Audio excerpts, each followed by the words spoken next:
Hi, hello! ప్రియమైన పాఠకులకు ఫణికి రెండ్స్ అక్షర ప్రపంచానికి స్వాగతం, సుస్వాగతం.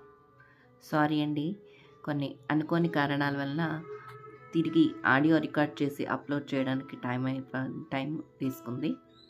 సో, ఆలస్యానికి క్షంతవ్యురాలిని. ఇక ఆలస్యం చేయకుండా కథలోకి వెళ్ళిపోదాం. ప్రేమకి వాటా తుది భాగానికి స్వాగతం. తన చిన్న కొడుకు ఆస్తి వాటాలు పంపకం చేయమంటే అందుకు పెద్ద కొడుకు అంగీకరించడంతో మౌనంగా ఉండిపోతుంది లక్ష్మి. ఆస్తి పంపకాల కోసమని ఇంటికి వస్తాడు చిన్న కొడుకు భార్యతో సహా. ఆ తర్వాత మర్నాడు ఉదయం లాయర్ వచ్చాడు.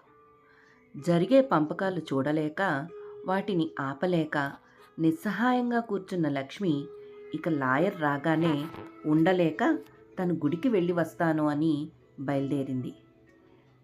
లక్ష్మి వెళ్ళాక తండ్రి ఇచ్చిన ఆస్తికి సంబంధించిన అన్ని డాక్యుమెంట్స్ తీసుకొచ్చి లాయర్కి ఇచ్చాడు రమణ. లాయర్ అన్ని క్షుణ్ణంగా పరిశీలించి ఏమేం ఉన్నాయో ఎంతెంత ఉన్నాయో చెప్పాడు. అన్నీ సమానంగా వాటా వేయమన్నాడు రాజు. అన్నీ చెప్పినట్టే 2 వాటాలుగా వేశాడు. ఇక మిగిలింది మీ అమ్మగారు. మరి ఆవిడ్నెవరు చూసుకుంటారు మీ ఇద్దరిలో? లాయర్ అడిగాడు. ఇందులో ఏముంది? మేమిద్దరం ఉన్నది. నాకు అమ్మ ప్రేమ కావాలి. అందుకని మొదటి 6 నెలలు నేను, తర్వాతి 6 నెలలు అన్నయ్య చూసుకుంటాము తేల్చేశాడు రాజు. కుదరదు, టక్కున అంది రాణి. ఎందుకు కుదరదు? లలిత అడిగింది. తర్వాత రాణి అన్న మాటలు విన్న రాజు లలితల ముఖాలు వాడిపోయాయి. విసురుగా లేచాడు రాజు. బాగా ఆలోచించుకుని నీ నిర్ణయం చెప్పు. అవ్వ కావాలి, బువ్వ కావాలి, లేదా అవ్వ ఒళ్ళో కూర్చుని బువ్వ తినడం కావాలి అంటే కుదరదు, ఖరాఖండిగా చెప్పింది రాణి. అంటే ఏంటి? ఆవిడ నాకు అమ్మ కాదా? కోపంగా అడిగాడు. కాదని నేను అనలేదు, నువ్వంటున్నావు. అందుకేగా వాటా వేస్తున్నావు. రాణి మాటలకి ఉక్రోషం వచ్చింది. నేను వాటా వేయటం లేదు. అమ్మ ప్రేమ నాకు కావాలి అంటున్నాను. ఇన్నాళ్ళు అన్నయ్య ఒక్కడే అనుభవించాడు. రేపు నేను నా పిల్లలు కూడా అనుభవించాలిగా. మేము ఆవిడ్ని తీసుకెళ్లొద్దని ఏనాడో అనలేదు. అంటే మేమే తీసుకెళ్లలేదంటావా? అది బహిరంగ రహస్యం. తనో తగ్గలేదు రాణి. రమణ మౌనంగా ఉండిపోయాడు. తల్లిని పంచుతుంటే బాధతో గొంతు మూగబోయింది. తమని పెంచడానికి తల్లి తండ్రి పడిన కష్టం తెలుసు. తమని ఒక్కోసారి మందలించినా అది తమ మంచికే అని అర్థం చేసుకున్నాడు. తమ్ముడికి నచ్చ చెప్పేవాడు. ఆ తర్వాత ఒక వయసు వచ్చేసరికి తమకే అర్థమైంది తండ్రి ఉద్దేశం. ఆ తర్వాత ఏనాడు బాధపడలేదు. తల్లిని తనే ఉంచుకుని చూసుకుంటాను అంటే పోనీలే అని సంతోషంగా ఒప్పుకొని తల్లిని ఒప్పించి పంపించేవాడు తను. కానీ వాటాలు వేస్తుంటేనే తట్టుకోలేక మౌనం వహించాడు. అంటే ఎలాగూ వాటాలు పంచుకుంటాము కదా, అప్పుడే అమ్మని తీసుకెళ్దామని ఆగాను. అంతేకాని అమ్మ మీద ప్రేమ లేక కాదు. అదంతా వదిలే. ఇప్పుడు మీరేమంటారు? అడిగాడు రాజు. ఇందాక చెప్పినదే, ఎక్కడా రాజీ పడేది లేదు అన్నట్టుగా ఉంది రాణి ధోరణి. హో అంటూ తమ బ్యాగు తీసుకుని అప్పటికప్పుడు బయలుదేరారు ఇద్దరు.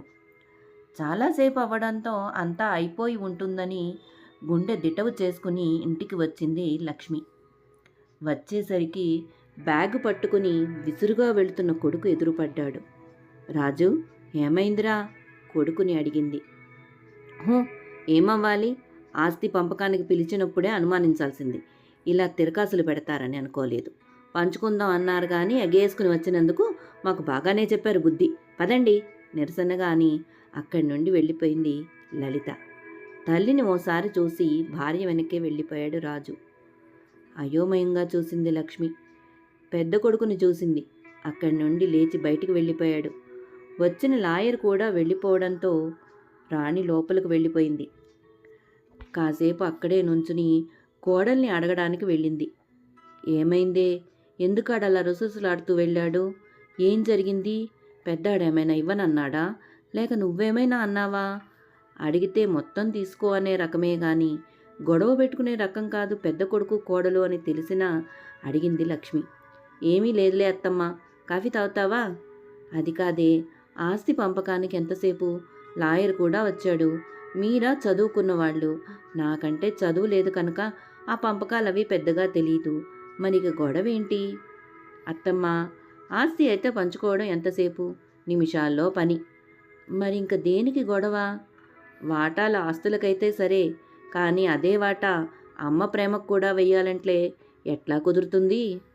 అర్థం కాలేదు, అమాయకంగా అంది లక్ష్మి. అర్థం కాకపోవడానికి ఏముందత్తమ్మ? ఆస్తి పంచినట్టే అమ్మ ప్రేమని పంచాలట. 6 నెలలు తను చూస్తాడట నిన్ను, 6 నెలలు మేము చూడాలట. చిన్ననాడు వాటాలు వేసి ప్రేమని పంచావా? వాటాలు వేసి ఇద్దరినీ పెంచావా? అందుకే అమ్మ ప్రేమ కావాలంటే పంపకాలు వాటాలు కుదరవన్నాము. పోనీ అమ్మ అక్కరలేదు అంటే ఆస్తి ఒక్కటి పంపకాలు చేస్తామని చెప్పాము. మళ్ళీ అట్టా కుదరదట. తనకి అమ్మ కూడా కావాలి, కానీ 6 నెలలు మాత్రమే అన్నాడు. అలా అయితే ఏదో ఒకటే అవుతుంది, బాగా ఆలోచించుకుని నిర్ణయం చెప్పమన్నాము. అప్పుడే వాటాలు వేసుకుందామని చెప్పాం, అంతే.